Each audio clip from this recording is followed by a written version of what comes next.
ओम शांति। आज हम 26 फरवरी 2024 बाबा की मुरली से मेन पॉइंट्स देखेंगे। मुरली का सार है, मीठे बच्चे टीचर विदेही है, इसलिए याद की मेहनत करनी है। याद करते करते जब इम्तिहान पूरा होगा तब घर चले जाएंगे। बाबा कहते हैं यहाँ तुमको पढ़ाने वाला टीचर जो है वो विदेही है, जिसको शरीर नहीं है, इसलिए याद में मेहनत लगती है और वो मेहनत तुम्हें करनी है। प्रश्न है, बच्चों को याद में रहने की मेहनत करनी है, किस धोखे में कभी भी नहीं आना है। बाबा कहते आत्मा का साक्षात्कार हुआ, झिलमिल देखी, इससे कोई फ़ायदा नहीं। ऐसे नहीं कि साक्षात्कार से या बाबा की दृष्टि पड़ने से कोई पाप कट जाएंगे या मुक्ति मिल जाएगी, नहीं, यह तो और ही धोखे में रह जाएंगे। याद की मेहनत करो, मेहनत से ही कर्मातीत अवस्था होगी। ऐसे नहीं बाबा दृष्टि देंगे तो तुम पावन बन जाएंगे, मेहनत करनी है। बाबा समझा रहे हैं कि जैसे अब तो नहीं होता, पुराने जब बाबा के बच्चे होते थे शुरू में तो कुछ बच्चों के अंदर आश रहती थी कि हमको साक्षात्कार हो, आत्माओं की झिलमिल दिखाई दे या आत्मा का साक्षात्कार हो। तो बाबा समझाते कि साक्षात्कार होने से कोई ज़्यादा प्राप्ति नहीं होती। बाबा कहते प्राप्ति जो होगी, जो पाप कटेंगे वो बाबा को याद करने से कटेंगे। और नहीं बाबा कहते तुम्हारे पाप ऐसे कट सकते कि बाबा दृष्टि दे दे। तो बाबा कहते तुम्हें याद करने की मेहनत करनी पड़ेगी, तभी तुम पावन बनोगे। साक्षात्कार करने से या बाबा की दृष्टि मिलने से आत्मा पावन नहीं बन सकती। अब देखते हैं मुख्य पॉइंट्स। यहाँ तो तुम्हारी बिल्कुल नई प्रैक्टिस है, यह देहधारी टीचर नहीं है। यह है विदेही टीचर जो हर 5000 वर्ष के बाद तुमको मिलता है। खुद कहते हैं मैं तुम्हारा देहधारी टीचर नहीं हूँ, इसलिए याद ठहरती नहीं है। अब बाबा समझा रहे हैं कि दुनिया में जो टीचर होता है उसको तो शरीर होता है, वो दिखाई देता है, इसलिए याद करना सहज होता है। लेकिन यहाँ पर जो टीचर है हमारा शिव बाबा कहते हैं कि मैं तो निराकार हूँ, मुझे शरीर नहीं है, मैं विदेही हूँ, इसलिए तुम्हें थोड़ी मेहनत लगती है बाबा को याद करने में।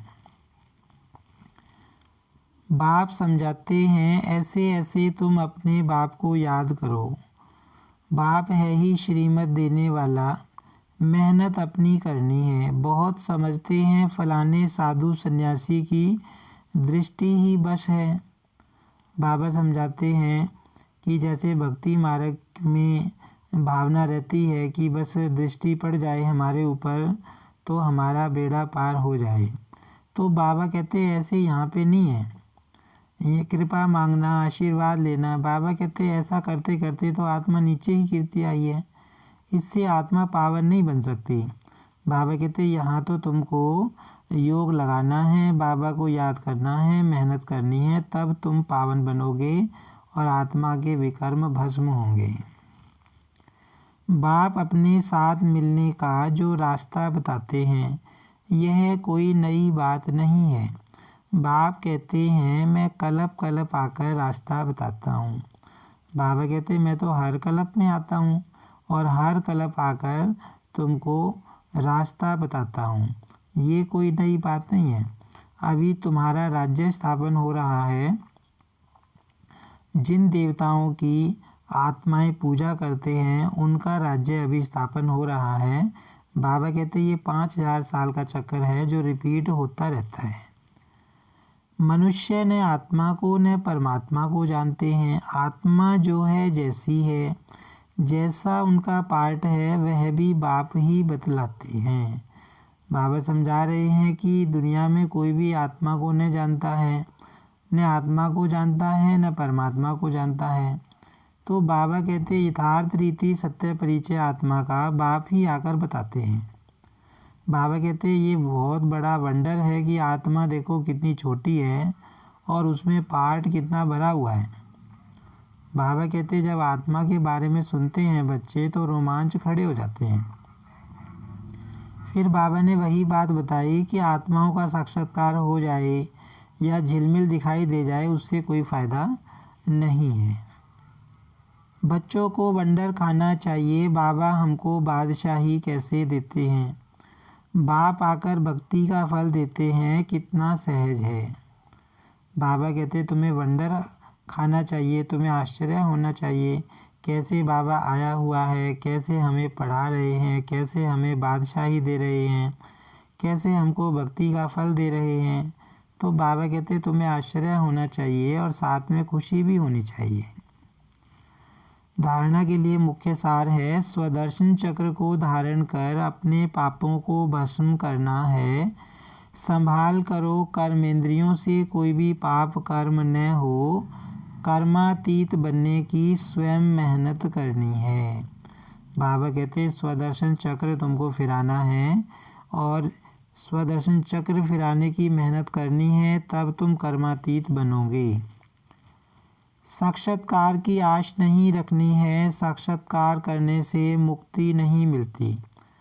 पाप नहीं कटते, साक्षात्कार से फ़ायदा नहीं है। जंक निकलेगी बाप और नॉलेज को याद करने से। बाबा कहते हैं साक्षात्कार से कोई फ़ायदा नहीं है, तुम्हें याद करने की मेहनत करनी है और नॉलेज को भी याद करना है। वरदान है चेहरे द्वारा सर्वश्रेष्ठ प्राप्तियों का अनुभव कराने वाले सर्व प्राप्ति संपन्न भव। संगम युग पर आप ब्राह्मण आत्माओं को वरदान है सर्व प्राप्ति संपन्न भव। ऐसी वरदानी आत्मा को मेहनत नहीं करनी पड़ती। उनके चेहरे की चमक बताती है कि इन्होंने कुछ पाया है, यह प्राप्ति स्वरूप आत्माएं हैं। बाबा कहते हैं इस समय बाबा से तुमको सर्व प्राप्तियाँ मिल रही हैं और तुमको सर्व प्राप्ति संपन्न भव का वरदान मिल रहा है। तो बाबा कहते तुम बच्चों को सब मिल रहा है, वो तुम्हारे चेहरे से दिखाई देता है। कोई कोई बच्चों के चेहरे को देख लोग कहते हैं कि ऊंची मंजिल है, इन्होंने त्याग बहुत ऊंचा किया है। त्याग दिखाई देता है लेकिन भाग्य नहीं।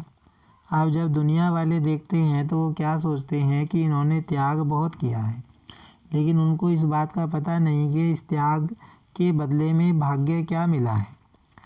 उसके भाग्य तो ये त्याग कुछ भी नहीं है। जब सर्व प्राप्तियों के नशे में रहे अपना भाग्य दिखाओ तो सहज आकर्षित होकर आएंगे। बाबा कहते तुम्हारे चेहरे से आकर्षित होकर आत्माएं आएंगी। स्लोगन है जहाँ उमंग उत्साह और एक मत का संगठन है वहाँ सफलता समाई हुई है। आज की मुरली से हम स्वमान लेंगे मैं सर्व प्राप्ति संपन्न आत्मा हूँ। ओम शांति।